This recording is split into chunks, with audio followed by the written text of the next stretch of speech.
গোলাপকে যেই নামেই ডাকা হয় সুগন্ধ তো থাকবেই। মাননীয় মন্ত্রী। মাননীয় স্পিকার, আপনাকে ধন্যবাদ। মাননীয় স্পিকার, আমি একটু কারেকশন দিতে চাই।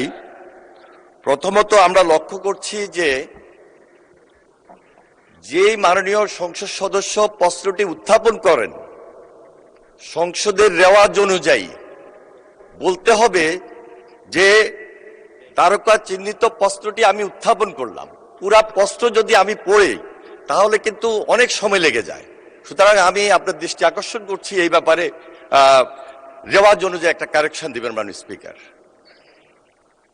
মন্ত্রী, পুরা প্রশ্ন পড়ার কোনো সুযোগ নাই মাননীয় স্পিকার।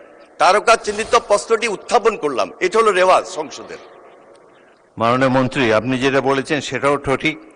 অনেক সংসদে আমি দেখেছি প্রশ্নকারী সদস্য দাঁড়িয়ে শুধু বলেন তারকা চিহ্নিত প্রশ্ন 130, দ্যাটস এনাফ।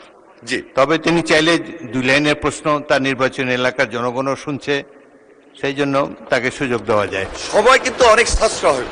আপনি উত্তর দেন। স্পিকার, আরেকটি কারেকশন, এখানে আমার নাম শহীদ উদ্দিন চৌধুরী অ্যানি, উদ্দিনে রস্বীকার দীর্ঘিকার হবে মাননীয় স্পিকার।